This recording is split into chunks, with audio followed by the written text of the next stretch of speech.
Grace and peace to you from God our Father and our Lord Jesus Christ. Brothers and sisters, so since our gospel reading is a continuation from last week, I'm going to do a quick recap of the first part of John chapter 6, because really our gospel reading today is Jesus' answer to what came before it. So just to set the scene and remind y'all. So in the beginning of John 6, Jesus feeds over 5,000 people. He takes the little boy's lunch, a few barley loaves and some small fish, miraculously multiplies them and feeds over 5,000 people. And then Jesus, knowing that they're going to make him bread king, he withdraws to a solitary place by himself. Ends up, this is the part where he walks on the water. He and his disciples are on the other side, and when they wake up, the crowd wakes up and they see Jesus isn't there. They go looking for him. And when they find Jesus, they say, when did you leave and you came and got here? And Jesus says, I know why you sought me out, and it wasn't because you witnessed a miracle. It's because you ate till you were full. So don't work for food that spoils. Work for food that leads to eternal life that I'll give you.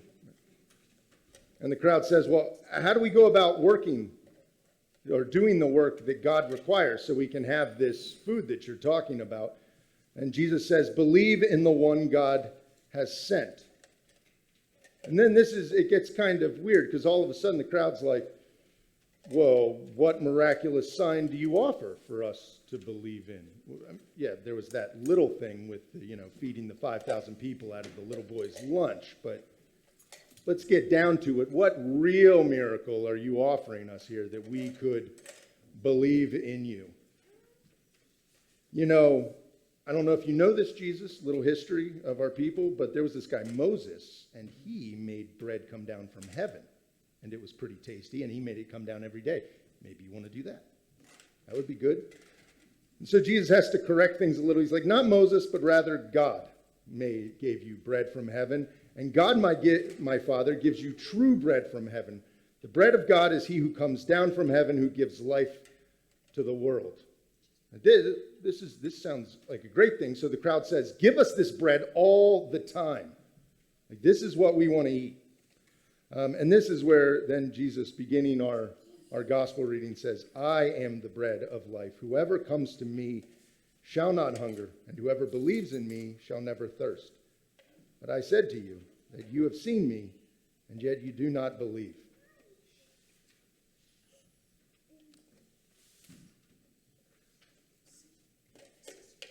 There is always a struggle for us to be satisfied in life.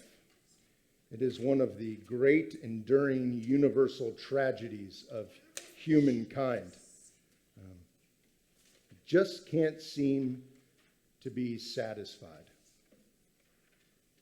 You'll notice that the people who were freed from Egypt out in the wilderness, right? God, first he freed them, then he protected them with a tornado that shielded them by day from the sun, and a pillar of fire that gave warmth to him at night, blocked Pharaoh, crushed his entire army in one swoop, made it so their clothes didn't wear out, fed them bread from heaven. When they complained, he gave them water from a rock. When none of that was good enough, gave them all-you-can-eat quail buffet dropping right out of the sky. There is it is the very picture of a patient parent with millions of spoiled children running around in a really desolate park.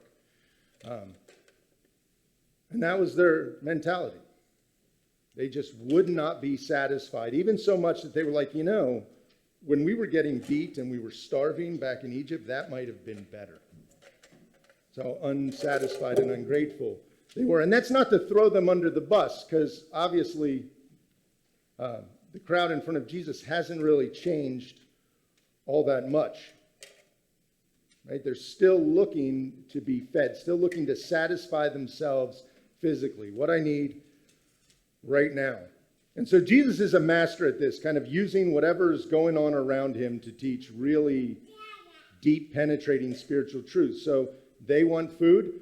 So Jesus equates himself to the bread of, calls himself the bread of life. And he starts talking to them about being hungry. And hunger is a fantastic illustration for being satisfied and unsatisfied. So if you can think of it, think of a time when you ate the perfect amount. Like you ate and were satisfied. Hard day, you were actually hungry, and then you finally eat this meal, and you don't overeat. You're not stuffed ready to take a nap, but you eat just the right amount to where you're feeling energetic, you're feeling full, right? You're good. So not Thanksgiving, where you eat a ton and then you want to take a nap for 2 days, but just a good meal. And if you can think of a time that way, because most of us don't really eat that way purposely, how long did that last? In fact, even when you stuffed yourselves to the gills, how long did that last? I can tell you for me, it doesn't last long. I can eat until I am about to burst, and then I'm like, because that's my snack time late at night, like 9, 10 o'clock, I'm like, I could go for nachos. Meanwhile, my stomach, I feel like I'm going to throw up, and I'm like, yeah, nachos sound good. Right? So I don't even make it until I'm not full anymore. But the point is, it doesn't last very long. And whether you overeat or you eat just the right amount, it always fades. And you drink water, and at some point you're always dehydrated. So this is never-ending process of trying to fill yourself up and be satisfied when it comes to food and drink. And that is a lot like a great many other things that you and I tend to look and gain satisfaction from in this world.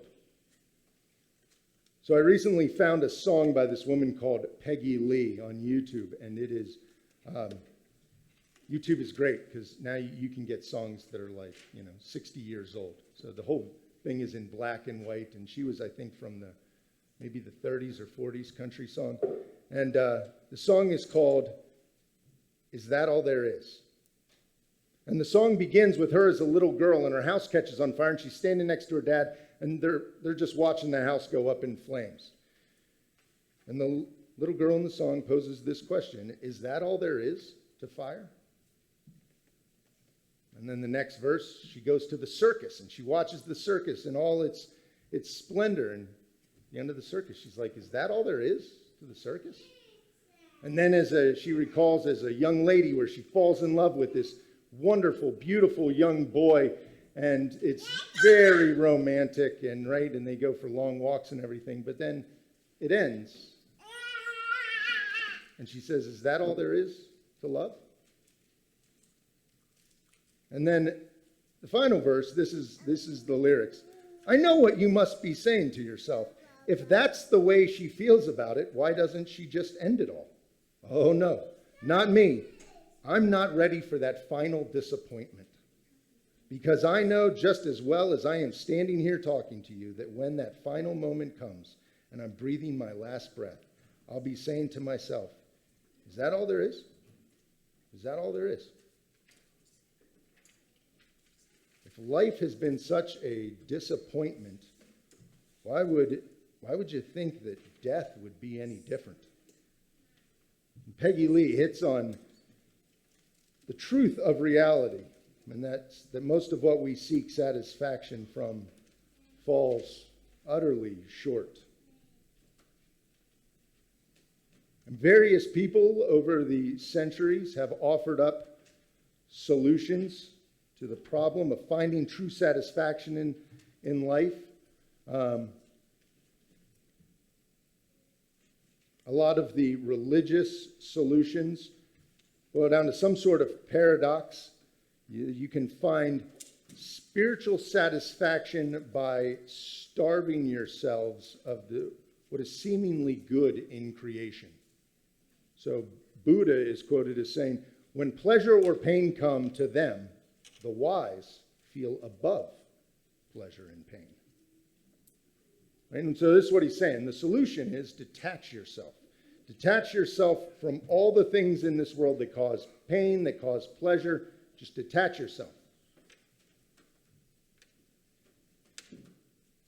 Starve yourself. And in this way, you will solve your spiritual hunger.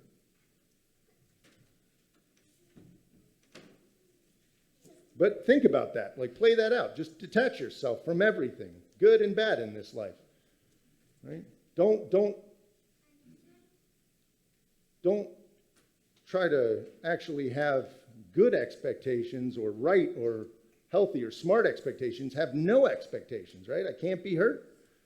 You also can't be happy, right? Everything is, I'm just detached. I feel no joy. I feel no pain. Now think about that in all your relationships and what that means for your job and the people you run across in life, your spouse, your kids, your parents. Just detach yourself. It's really not much of a solution. It doesn't sound like a very satisfying way to go. Another and opposite approach that is very common in our secular culture is to overindulge. So deny yourself no creature comfort. Take the Solomon, David's son. Take his route in the Bible, right? I denied myself nothing that my eyes saw. Take that route. If something looks good, eat it. In fact, overeat it. If something promises to give you happiness and satisfaction, try it out. Engage in retail therapy, various kinds of promiscuity to spice things up. Travel the world seeking new experiences. Worship your kids. Worship your spouse. Worship your pets. Worship yourself.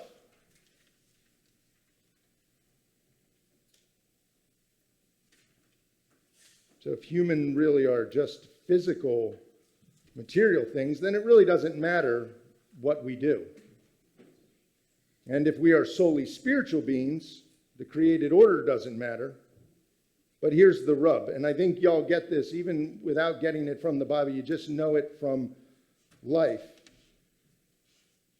is that we're both physical and spiritual beings. And both starvation and gluttony eventually lead to death, but not before leading to what is most likely a very long and unsatisfying, unhappy life.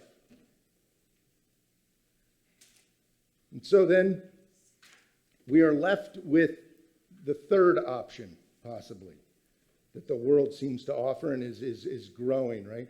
That of balance. Find the balance. Self-care. Kind and compassionate to yourself. Find balance in your life. Moderation in all things. Except when you start to look at it, it's almost contradictory and it's actually not very balanced. It's more hectic, right? Lose weight, but gain muscle, even though muscle actually weighs more than the fat that you're trying to lose. But be okay with your body, even if you're unhealthy and overweight or underweight, yet do absolutely everything in your power to completely change the way you look. Fast, but if you're not going to fast, then eat like a Mediterranean vegan carnivore. Be passionately driven to accomplish great things in your career and change the world while slowing down to take time to be with your family and put yourself first. Have faith in reason and science and disregard ideas of God. And if you meditate on this, you will see and find enlightenment in how silly and unrealistic spiritual life is. Even though meditation is a form of spiritual practice, but we'll just let the atheist slide on that right now. Right? And I'm being absurd on purpose. But if you watch TV, listen to the radio, go onto social media, it's like drinking from a fire hose. And there's nothing balanced about it. It's hectic. It's chaotic. It offers you nothing. And because it offers you everything all at once. So, what do we do? There's a great quote from C.S. Lewis, who he sums it up very well. He says, most people, if they really learn to look into their own hearts, would learn that they do want acutely something that cannot be had in this world. There are all sorts of things that this world offers to give you, but they never keep their promise. longings that arise in us when we first fall in love, or visit a foreign country, or first take up learning of some subject that excites us, are longings that marriage, no travel, no learning can satisfy. And I'm not speaking of what would ordinarily be called unsuccessful marriages, or trips, or so on. I am speaking of the best possible ones. There is always something we grasp at in the first moment of longing that just seems to fade away in the reality. The spouse may be a good spouse, the scenery excellent. It turned out to be a good job, but it has evaded us.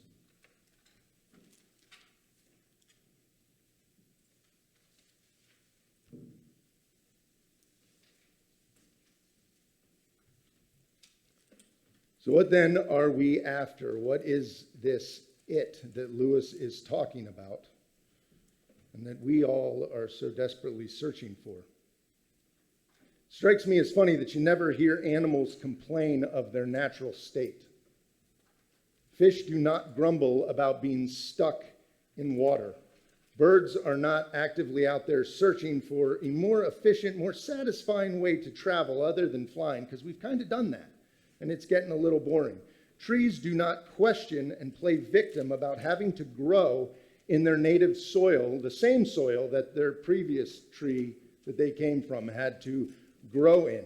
The rest of nature seems perfectly content with being what it is, what God made it, except for us. So then, if there is this deep, unending longing in the human heart for what this world cannot give, is it possible, just maybe, that we are seeking something greater than anything this world can offer, either spiritually or physically?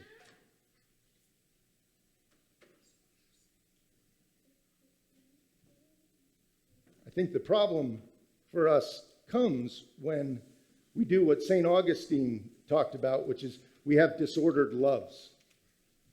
So there's obviously bad things which we should not seek to do or to seek satisfaction in. We won't go into those. But there's a ton of great things out there. Your marriage, your children, your family, your job, your hobbies. All these fantastic things that God has given us to enjoy. But if any one of them is out of sequence, from that spot on, everything suffers. From that spot down. So, for example, if your children come before your spouse, everybody from your children down suffers greatly.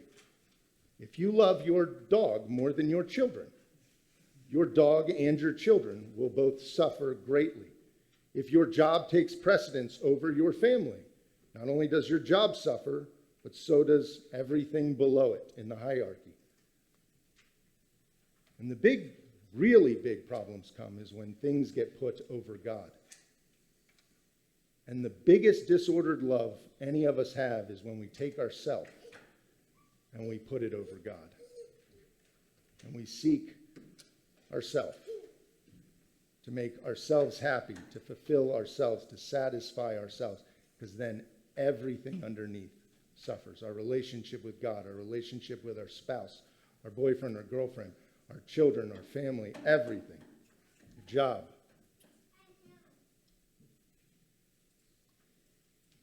It only works if things are ordered in the right way as God dictates them. And again, this is the problem that the crowd is having before Jesus in the gospel reading. It's not really about them. The problem is they are about them. And they don't even see what God is offering them, which is smack dab in front of them. They don't even realize that God is holding out the very thing they don't even realize that they want. Because if you look at the gospel reading, first, look at what God the Father is doing right there. All that the Father gives me in verse 37, will come to me, Jesus says, and whoever comes to me, I will never cast out. So this crowd of people is there because God the Father has called them and brought them before Jesus. And Jesus is saying, I have no intention of sending any of you away wanting. Rather, he is offering the very satisfaction they are seeking. He says, I've come down from heaven not to do my will, but the will of he who sent me. And this is the will, that I should lose nothing of all that has been given to me, but raise it up on the last day. Again in 44, no one can come to me unless the Father who sent me draws him, and I will raise him up on the last day. So Jesus is talking about them. They have come to him for completely the wrong reasons. But if you believe in the promise that is made in Scripture, that God works for good in all things for those who love him, then it has to be true that God is working for good in the very wrong motivations of this crowd for the good of Jesus, who loves him best and is sitting right there. And so God himself, the Father, has brought these people to Jesus so that Jesus can offer them this bread. And then Jesus says to them, it's written in the prophets, and they will all be taught by God. And he's quoting Isaiah 54. And in Isaiah 54, Isaiah's talking about the coming glory of God's people. And this is what he says, all of your sons will be taught by the Lord, and great will be your children's peace. Jesus is saying, look, you're part of this prophecy. You have read this prophecy, heard it since you were a kid. You are part of it, and here, right here, it is being fulfilled. This gives you legacy. You are attached to your ancestors, the heroes you revere so much. But it also means you're standing in front of the Lord God, something that Moses wasn't even able to do. And we have a plan. I'm teaching you so that moving forward, we have fantastic things to do. And I could say all of that and be very right to all of you here. This is the reason we are all here. Today, last Sunday, Sunday before that, the next Sunday you go to church. You're here because God the Father has called you to Christ so that Jesus can teach you by the power of the Spirit. And this is what Jesus says about himself, what he's offering. I am the bread of life. Whoever comes to me shall not hunger. Whoever believes in me shall never thirst. I am the bread of life. Your fathers ate manna in the wilderness and they died. This is the bread that comes down from heaven so that one may eat of it and not die. Jesus is offering a bread that can do what no other bread has ever been able to do. A bread that imparts spiritual life, a bread that sustains spiritual life and banishes spiritual death. And this bread even affects the body by raising it up on the last day so that the perishable body that you and I have now will be conformed with the imperishable body of Jesus. Just contrast that with the manna this crowd wanted. Jesus says, I am the living bread that came down from heaven. If anyone eats of this bread, he will live forever. And the bread that I will give for the life of the world is my flesh. Not I will dispense this bread of life to you. Rather, I am the bread of life. This time God is offering a new meal. Here God offers himself as food that you may feed on in your hearts by faith with thanksgiving. Have you ever paused and realized that almost everything you eat has to die so that you might live? If you are eating bread, not only did the grain die, but the bread has to be broken into pieces. If the bread stays whole, you starve and you fall apart. If the bread is broken into pieces, you take it into yourself, then you live and are whole. So when Jesus says, I am the bread of life, and this bread that I will give for the life of the world is my flesh, he is saying, I am God become breakable. I am God become killable and vulnerable. I die that you will live. I am broken so that you can be whole. There is a philosophical book called The Life of Pi. It's also been made into a movie. It's a little confusing and crazy, but I think it's worth the read. And in the main character is this guy named Pi. And at one point in the book, he is searching for spiritual satisfaction. And he's weighing his top three spiritual options, which are Hinduism, Islam, and Christianity. And he's leaning towards Hinduism. And this is when he meets a Catholic priest named Father Martin. And him and Father Martin begin to have these conversations. And Father Martin in the book preaches the gospel to him, gently, kindly, honestly tells him the story of Jesus. And this is Pi's response in the book. That God should put up with adversity, I could understand. The gods of Hinduism face their fair share of thieves, bullies, kidnappers, and usurpers. What is the Ramayana but the account of one long bad day for Rama? Adversity, yes. Reversals of fortune, yes. Treachery, yes. But humiliation? Death? I couldn't imagine Lord Krishna consenting to be stripped, naked, whipped, mocked, dragged through the streets, and, to top it off, crucified and at the hands of mere humans to boot. I'd never heard of a Hindu god dying. Brahma revealed did not go for death. Devils and monsters did, as did mortals by the thousands and millions. That's what they were there for. Matter too fell away. But divinity should not be blighted by death. It's wrong. The world soul cannot die even in one contained part of it. It was wrong for this Christian God to let his avatar die. That is tantamount to letting a part of himself die. For if the Son is to die, it cannot be fake. If God on the cross is God shaming a human tragedy, it turns the passion of Christ into the farce of Christ. The death of the Son must be real. Father Martin assured me that it was. But once a dead God, always a dead God. Even resurrected, the Son must have the taste for death forever in his mouth.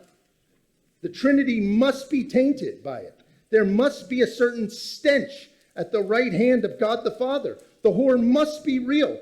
Why would God wish that upon himself? Why not leave death to the mortals? Why make dirty what is beautiful? Why spoil what is perfect? Love. That was Father Martin's answer. And this is where your satisfaction is found.